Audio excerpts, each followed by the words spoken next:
Wargamers. Today I want to talk about the heavy rail cannon array for the Tau KX-139 Ta'unar Supremacy Armor. Now, this is something that we learned about a year ago, and then after a while we finally got rules for it, and I thought I did a video talking about them, but apparently I hadn't, so that's what we're talking about right now. Great. So if you're not familiar with the Ta'unar Supremacy Armor, basically it's the Tau gargantuan creature from forgeworld. It's increasingly popular at tournament circuits, and it pulls a lot of weight. So it's 600 points, has weapon skill 3, ballistic skill 4, so a slightly better than average fighting ability for Tau. Strength 8, toughness 9, wounds 10, initiative 2, attacks 2, leadership 9, and a 2-up save. So difficult to kill, especially being a gargantuan creature, right? So this isn't something that las guns are going to take down. You need specialized weapons in order to do it. And that combined with its heavy arms make it very difficult to deal with if you're facing a Ta'unar. So let's talk about this newest weapon system, the heavy rail cannon array. Basically, it's 2 weapons smushed into one.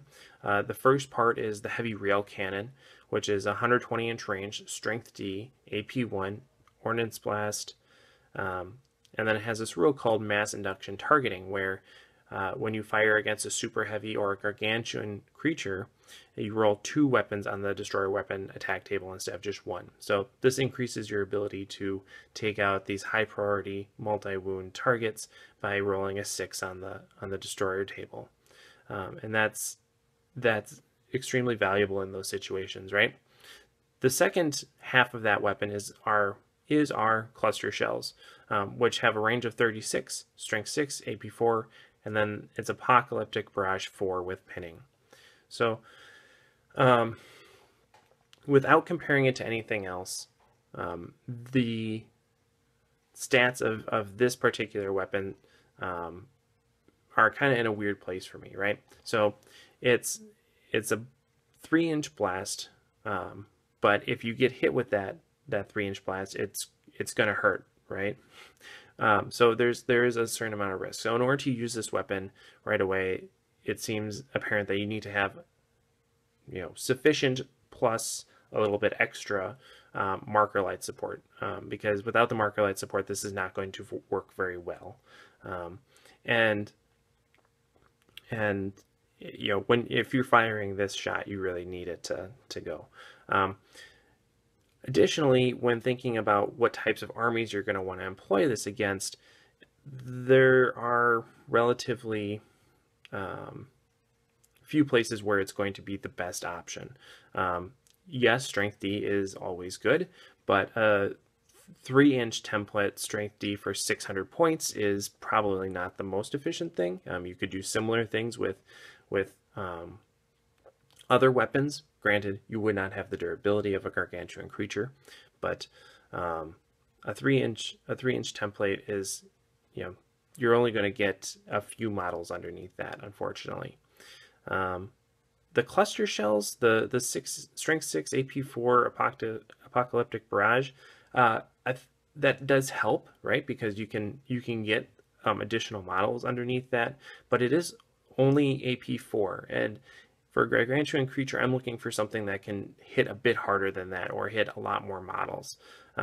So apocalyptic barrage 4, yes, in certain situations, especially things like gene stealer cults, this is going to be nice, but unless you're going against gene stealer cults, maybe it's not going to be as useful as you might hope, right? So kind of the summary of just looking at this weapon, not comparing it to anything else, it certainly has its strength in taking out super heavies and gargantuan creatures, but otherwise it's a little lackluster. Now, when we compare that to the standard weapon loadout, which is the Pulse Ordnance Multi-Driver, I still think the Pulse Ordnance Multi-Driver is the better choice. And again, if you're not familiar with that, or just to refresh your memory, the Pulse Ordnance Multi-Driver is a multimodal weapon. You can either fire as a concentrated bombardment or a pattern bombardment. The concentrated bombardment has a range 72, strength D, AP 2, ordnance 1, massive blast. Right. So if we're looking at how the concentrated bombardment compares to the heavy rail cannon in terms of taking out high priority targets, the concentrated bombardment is less vulnerable to missing. Since it's a 7-inch blast and not a 3-inch blast, that's an additional 2.5 inches of wiggle room that you get. So that's 3 fewer marker lights that you need in order to get the same accuracy with this. Plus, you have the potential to hit multiple targets with a D weapon, at least to a greater extent than you would with a 3-inch blast. So that suggests that is better to me, at least. Of course, you do sacrifice the ability to fire cluster shells alongside of it. You either choose the concentrated bombardment, which I just described, or the pattern bombardment with a multi-driver, which is 12 to 120 inches, strength 8, AP 3, apocalyptic brush 3, pinning, and disallows cover saves. But you know, I think I'm okay with that. The Ta'unar suit has secondary weapons, and you have the rest of your army to kind of help take out some of these other things. And the fact that you have to choose one or the other with the concentrated or pattern bombardment is a fine thing, right? Because whatever you choose, you're going to be hurting something significantly with those, and so it's just a matter of time. Whereas with the heavy rail cannon, I feel like it's riskier. It's a riskier thing. And there are certain places where you can get a similar result with non Lord of War choices. So that's kind of where I'm at it with this, is that if I can't take the pulse ordnance multi-driver, which is an increasingly common thing in some tournament circuits, then I will take the heavy rail cannon, because I think I like it more than the Nexus meteor system as well. But so then I would take the heavy rail cannon, but otherwise I'm still going to go with the multi-driver. It still is the better choice.